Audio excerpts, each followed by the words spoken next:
Hello बच्चों, welcome to Hindi पाठशाला। आज हम पढ़ेंगे पुत्र प्रेम, जिसके लेखक हैं प्रेमचंद्र। तो शुरू करते हैं। बाबू चैतन्य दास ने अर्थशास्त्र खूब पढ़ा था और केवल पढ़ा ही नहीं था, उसका यथायोग्य व्यवहार भी वे करते थे। वे वकील थे, 2-3 गांवों में उनकी जमींदारी भी थी, बैंक में भी कुछ रुपए थे। यह सब उसी अर्थशास्त्र के ज्ञान का फल था। जब कोई खर्च सामने आता तब उनके मन में स्वभावतः यह प्रश्न होता था, इससे स्वयं मेरा उपकार होगा या किसी अन्य पुरुष का। यदि दो में से किसी एक का भी कुछ उपकार न होता तो वह बड़ी निर्दयता से उस खर्च का गला दबा देते थे। व्यर्थ को विष के समान समझते थे। अर्थशास्त्र के सिद्धांत उनके जीवन स्तंभ हो गए थे। बाबू साहब के 2 पुत्र थे। बड़े का नाम प्रभुदास था, छोटे का नाम शिवदास। दोनों कॉलेज में पढ़ते थे। तो चैतन्य दास के 2 पुत्र थे। बड़ा था प्रभुदास और छोटा शिवदास। दोनों कॉलेज में पढ़ते थे। उनमें केवल एक श्रेणी का अंतर था। दोनों ही चतुर होनहार युवक थे, किंतु प्रभुदास पर पिता का स्नेह अधिक था। प्रभुदास कौन था? बड़ा लड़का। उस पर पिता का स्नेह अधिक था। उसमें सदुत्साह की मात्रा अधिक थी और पिता को उसकी जात से बड़ी बड़ी आशाएं थी। वे उसे विद्योन्नति के लिए इंग्लैंड भेजना चाहते थे, पढ़ाई के लिए इंग्लैंड भेजना चाहते थे। उसे बैरिस्टर बनाना उनके जीवन की सबसे बड़ी अभिलाषा थी। किंतु कुछ ऐसा संयोग हुआ कि प्रभुदास को बीए की परीक्षा के बाद ज्वर आने लगा। डॉक्टरों की दवा होने लगी। 1 मास तक नित्य डॉक्टर साहब आते रहे, पर ज्वर में कमी न हुई। दूसरे डॉक्टर का इलाज होने लगा, पर उससे भी कुछ लाभ न हुआ। प्रभुदास दिनों दिन क्षीण होता चला जाता था। क्षीण मतलब उसका शरीर गिरता जा रहा था, दुर्बल होता जा रहा था। उठने बैठने की शक्ति न थी। यहाँ तक कि परीक्षा में प्रथम श्रेणी से उत्तीर्ण होने का शुभ संवाद सुनकर भी उसके चेहरे पर हर्ष का कोई चिन्ह न दिखाई दिया। वह सदैव गहरी चिंता में डूबा रहता था। उसे अपना जीवन बोझ सा जान पड़ने लगा था। एक रोज चैतन्य दास ने डॉक्टर साहब से पूछा, यह क्या बात है कि 2 महीने हो गए और अभी तक दवा का कोई असर नहीं हुआ? डॉक्टर साहब ने संदेहजनक उत्तर दिया, मैं आपको संशय में नहीं डालना चाहता। मेरा अनुमान है कि ट्यूबरक्लोलोसिस है। चैतन्य दास ने व्यग्र होकर कहा, तपेदिक? डॉक्टर, जी हाँ, उसके सभी लक्षण दिखाई देते हैं।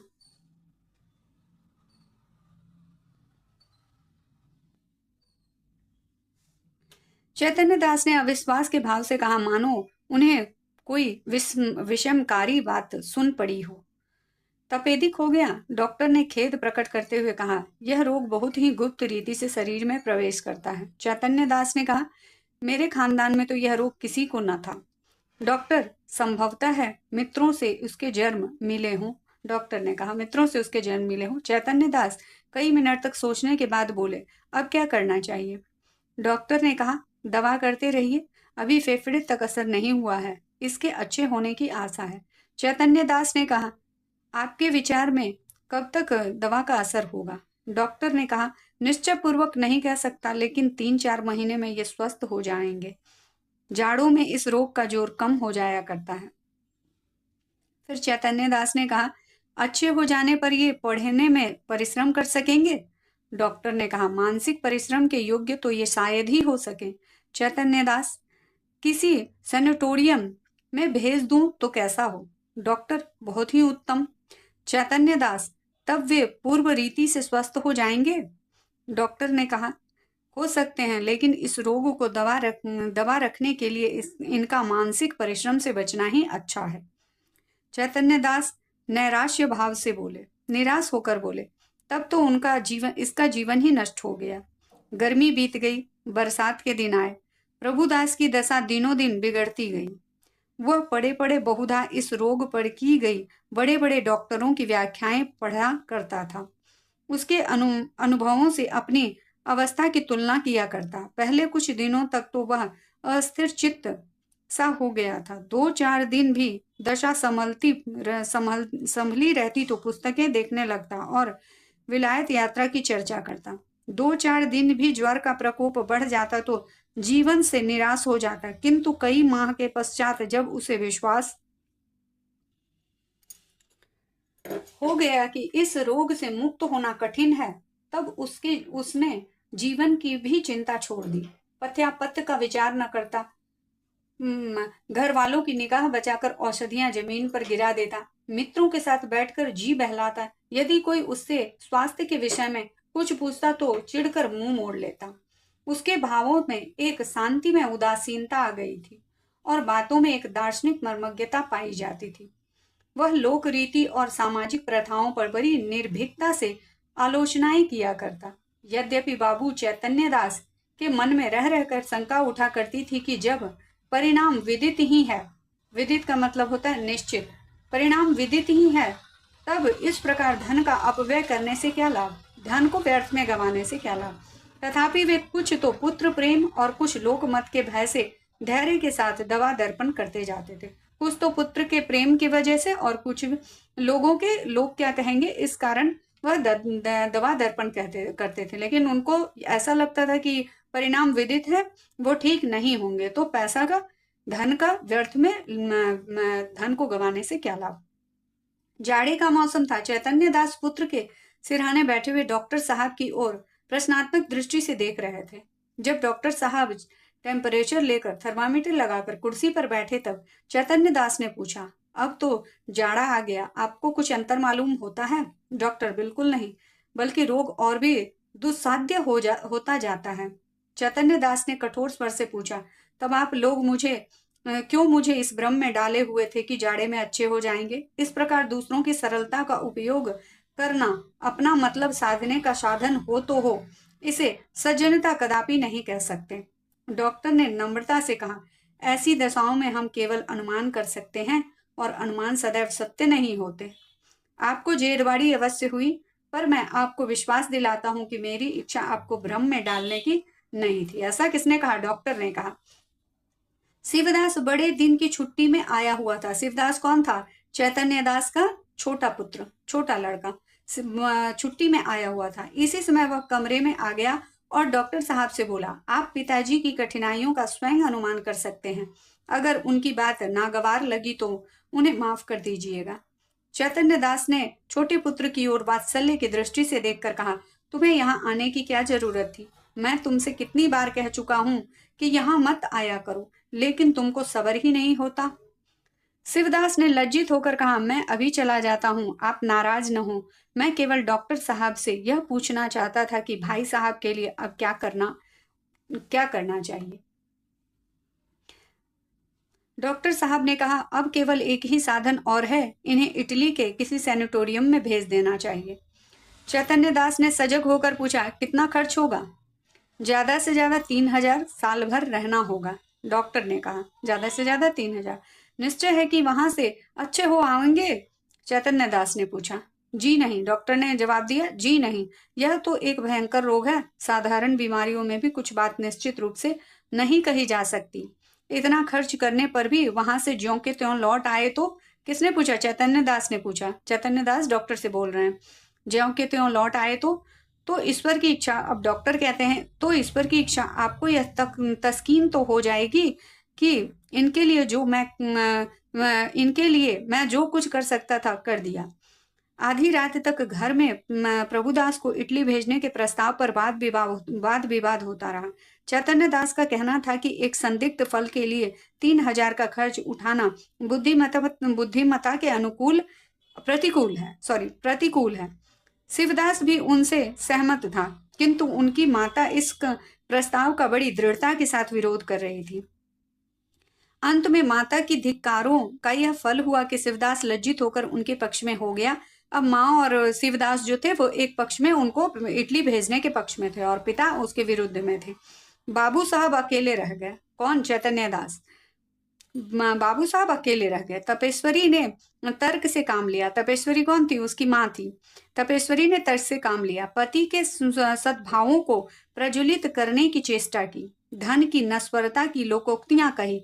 इस शस्त्रों से विजय लाभ न हुआ तो अश्रु वर्षा करने लगी। बाबू साहब जल बिंदुओं से इस सत प्रहार के सामने ठहर न सके। इन शब्दों से हार स्वीकार की। अच्छा भाई, रो मत, जो कुछ कहती हो वही होगा। प्रभुदास, फिर चैतन्य दास मान गए। अपनी पत्नी के रोने से, विलाप करने से चैतन्य दास मान गए। तपेश्वरी, तो कब? और रुपए हाथ आने दो। चैतन्य तो यह क्यों नहीं कहते कि भेजना ही नहीं चाहते? भेजना चाहता हूं, किंतु अभी हाथ खाली है। क्या तुम नहीं जानती? बैंक में तो रुपए हैं, जायदाद तो हैं। 2-3 हजार का प्रबंध करना ऐसा क्या कठिन है? तपेश्वरी कह रही है अपने पति से। चैतन्य दास ने पत्नी को ऐसी दृष्टि से देखा मानो उसे खा ही जाएंगे, और एक क्षण के बाद बोले, बिल्कुल बच्चों की सी बातें करती हो। इटली में ऐसा कोई संजीवनी नहीं रखी हुई है जो तुरंत चमत्कार दिखाएगी। जब वहां भी केवल प्रारब्ध की ही परीक्षा करनी है तो सावधानी से कर लेंगे। पूर्व पुरुषों की संचित जायदाद और रखे हुए रुपए में अनिश्चित हित की आशा पर बलिदान नहीं कर सकता। तपेश्वरी ने डरते डरते कहा, आखिर आधा हिस्सा तो प्रभुदास का भी है। बाबू साहब तिरस्कार करते हुए बोले, आधा नहीं, उसे मैं अपना सर्वस्व दे देता। जब उससे कुछ आशा होती, वह खानदान की मर्यादा और ऐश्वर्य बढ़ाता और इस लगाए हुए धन के फलस्वरूप कुछ कर दिखाता। मैं केवल भावुकता के फेर में पड़कर धन का ह्रास नहीं कर सकता। तपेश्वरी अबाक रह गई। जीत कर भी उसकी हार हुई।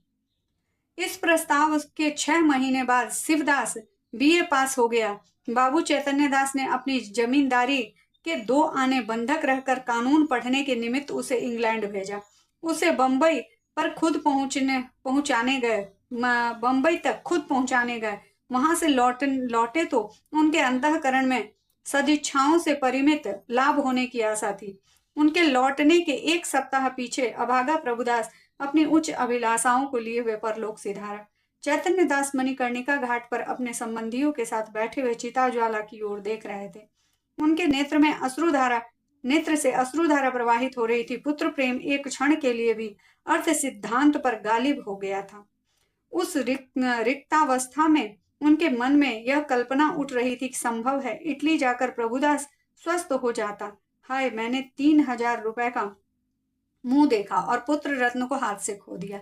यह कल्पना प्रतिक्षण सजग होती थी और उसको ग्लानि, शोक और पश्चाताप के वाणों से बेंध रही थी।